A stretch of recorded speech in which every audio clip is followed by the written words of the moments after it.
গহীন জঙ্গলের ভেতর দিয়ে বাচারি যাওয়ার সময় ফরিদা নামে এক নারীকে জীবন্ত গিলে খেয়েছে একটি অজগর সাপ। পরে ওই অজগর সাপটিকে ধরে তার পেট কেটে ওই নারীর মরদেহ বের করা হয়। বৃহস্পতিবার ইন্দোনেশিয়ার কালিম্পংয়ে এই ভয়াবহ ঘটনা ঘটে। ব্রিটিশ সংবাদ মাধ্যম ডেইলি মেইলের প্রতিবেদনে এ তথ্য জানা গেছে। প্রতিবেদনে বলা হয়, বৃহস্পতিবার বাজারের উদ্দেশ্যে বের হন ফরিদা নামে এক নারী। তবে সন্ধ্যা হয়ে গেলেও বাড়ি না ফেরার বিষয়টি প্রতিবেশীদের জানান ফরিদার স্বামী ননি। এরপরই ৪ সন্তানের মা ফরিদার খোঁজে পরিবারের অন্য সদস্যসহ প্রতিবেশীরা বেরিয়ে পড়েন। খোঁজাখুঁজির এক পর্যায়ে শুক্রবার ফরিদার স্বামী ননি বনের মধ্যে একটি গাছের নিচে ২০ ফুট লম্বা একটি অজগর সাপ দেখতে পায়।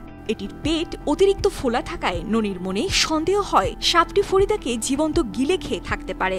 পরে প্রতিবেশীরা সাপের পেট কেটে ওই নারীর মরদেহ বের করে আনেন। ননি সংবাদ মাধ্যমকে বলেন, ওকে আমি একা বাইরে যেতে দিয়েছি। এটাই আমার আজীবনের দুঃখ। আমি ওর সাথে থাকলে সাপটা হামলা করার সাহস পেত না। গ্রামপ্রধান সুয়ার্দে রসি ডেইলি মেইলকে বলেন, ওই দিন ৫০ বছর বয়সী ফরিদা বাজারের উদ্দেশ্যে বের হয়ে বাড়ি না ফেরায় গ্রামের সবাই তার খোঁজ করতে থাকেন।